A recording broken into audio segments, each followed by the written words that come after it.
રાજ્યમાં કાળઝાળ ગરમી વચ્ચે આજે વાતાવરણમાં પલટો જોવા મળી શકે છે। હવામાન વિભાગે સૌરાષ્ટ્ર અને દક્ષિણ ગુજરાતના અનેક જિલ્લાઓમાં માવઠાની આગાહી વ્યક્ત કરી છે। અમરેલી, ગીર સોમનાથ અને ભાવનગરમાં હળવાથી મધ્ય વરસાદની શક્યતા છે।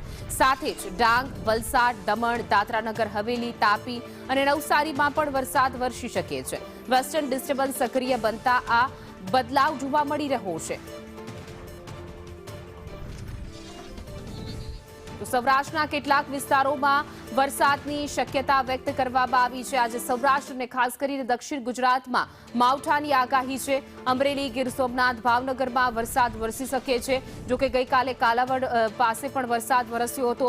ડાંગ, વલસાડ, દમણ, દાદરાનગર હવેલી હોય કે તાપી, નવસારી આ તમામ એવા જિલ્લાઓ અને વિસ્તારો છે કે જ્યાં વરસાદની શક્યતા વ્યક્ત કરવામાં આવી છે।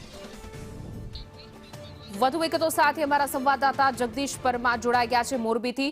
જે જગદીશ, સૌરાષ્ટ્રમાં આજે માવઠું પડી શકે છે, મોરબીનું હાલ વાતાવરણ કેવું છે?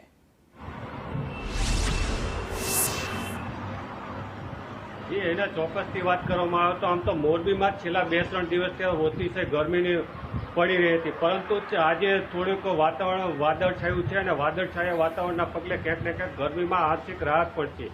સાથે જ માવઠાની આગાહી પણ કરવામાં આવી છે।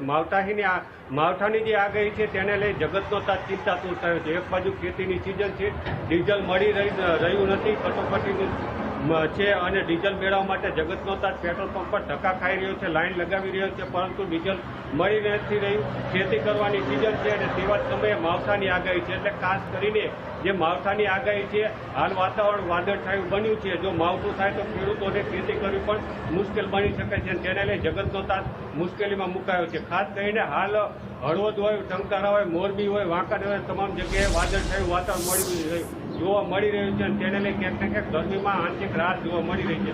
સાથે જ માવઠાની આગાહીના પગલે જગતનો તાત ચિંતા પર મુકાયો છે। જી જગદીશ, અમારી સાથે જોડાવા બદલ આપનો આભાર।